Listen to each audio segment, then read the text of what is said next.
पढ़ेंगे हम संविधान निर्माण। संविधान निर्माण की बात करेंगे तो भारतीय संविधान की बात करेंगे। भारतीय संविधान जो है 26 जनवरी 1950 को लागू हुआ था। उससे पहले भारतीय संविधान बनाने में कितना समय लगा था, कितनी बैठकें हुई थी, कितने सत्र हुए थे, इसके बारे में चर्चा करेंगे।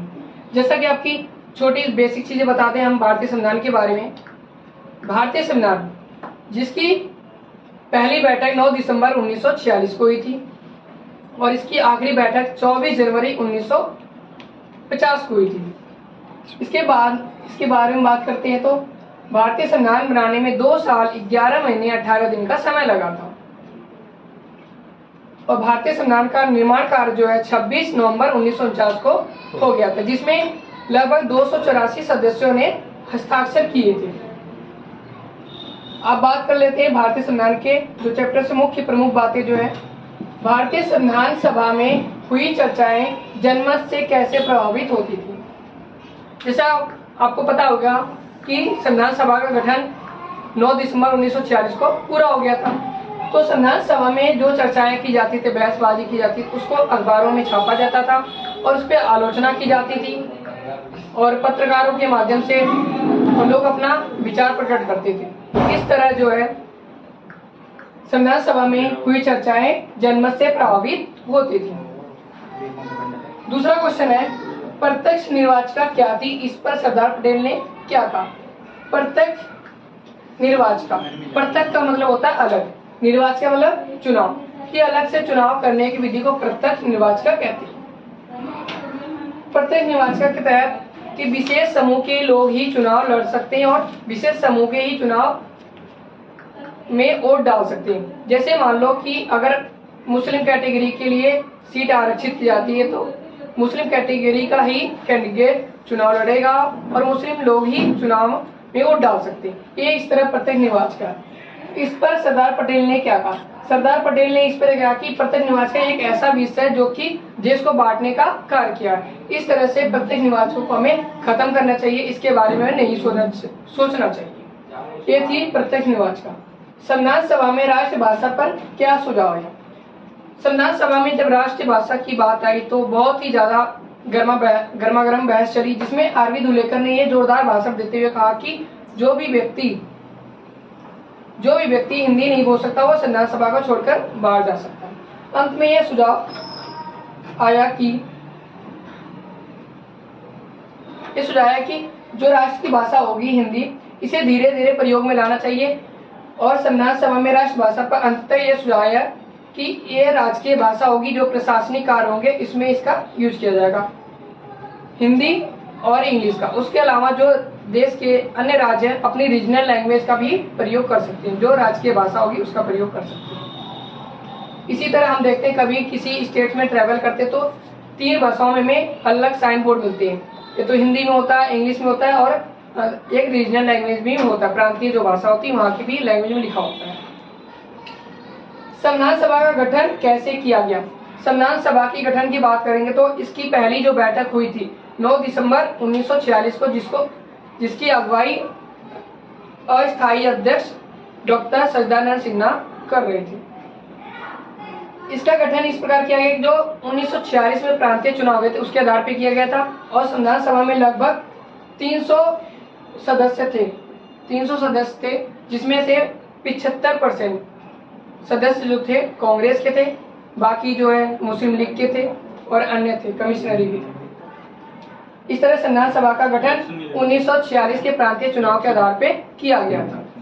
अगले क्वेश्चन की बात करते हैं। संविधान सभा में भीमराव अंबेडकर की भूमिका का वर्णन करें।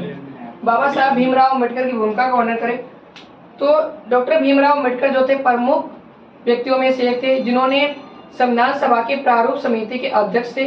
संविधान का जो प्रारूप तैयार करने में डॉक्टर भीमराव अंबेडकर की प्रमुख भूमिका रही।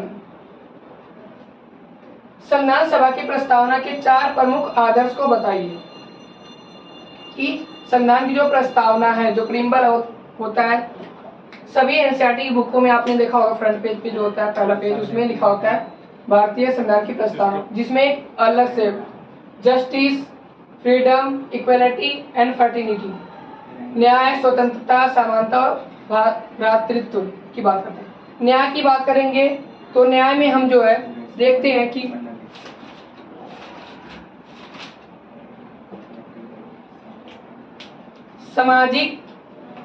सामाजिक न्याय, आर्थिक न्याय और राजनीतिक न्याय, कि किसी के साथ कोई भेदभाव नहीं किया जाएगा।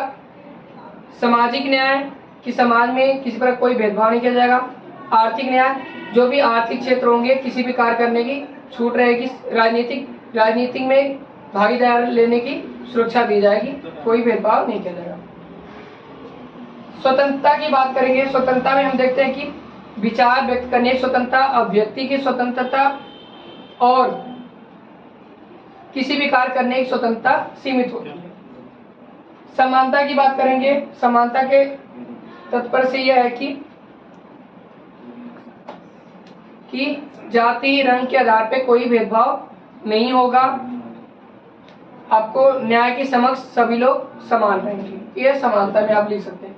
भ्रातृत्व की बात करेंगे। जो देश के सभी नागरिक हैं एक दूसरे के साथ सहिष्णुता, समानता और भाईचारा की भूमिका व्यक्त करेंगे। भ्रातृत्व में आप लिख सकते हैं। उसके बाद करेंगे भारतीय संविधान की विशेषताओं का वर्णन करें।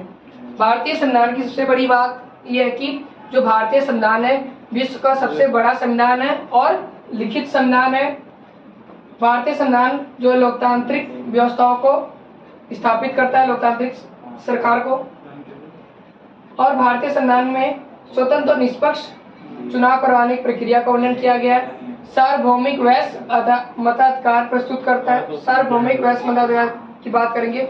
जो भी सभी वयस्क 18 वर्ष से अधिक उम्र के सभी लोग हैं उनको वोट डालने का अधिकार दिया जाता है। ये भारतीय संविधान में ही निहित है। संविधान सभा में प्रमुख व्यक्तियों का भूमिका का वर्णन करें। जो संविधान सभा थी उसमें लगभग 300 सदस्य थे, जिसमें से 6 प्रमुख व्यक्तियों की बात करेंगे तो डॉक्टर भीमराव अंबेडकर, पंडित जवाहरलाल नेहरू, डॉक्टर राजेंद्र प्रसाद, सरदार वल्लभ भाई पटेल और 2 अन्य व्यक्ति जो के सलाहकार थे, जिसमें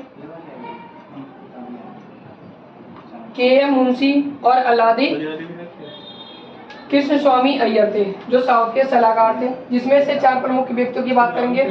आपने पहले बता दिया मैंने आपको कि भीमराव अंबेडकर, जो कि प्रारूप समिति के अध्यक्ष थे और उन्होंने भारतीय संविधान का प्रारूप तैयार करने में प्रमुख भूमिका निभाई थी। उसके बाद करेंगे डॉक्टर राजेंद्र प्रसाद, जो कि संविधान सभा का संचालन करते, संविधान सभा के अध्यक्ष थे और संविधान की देखरेख करते थे, बैठक की। पंडित जवाहरलाल नेहरू, जो कि भारतीय संविधान में उद्देश्य प्रस्ताव पेश करने का कार्य किया था, जो कि 13 दिसंबर 1946 को प्रस्तुत किया गया था। उसके अलावा सरदार वल्लभ भाई पटेल की प्रमुख भूमिका रही कि देश के जो भी राजवाड़े थे उनको संगठित करने का प्रयास किया उन्होंने, भारत में शामिल करने का। इसलिए उनको कहा जाता है the iron man of India.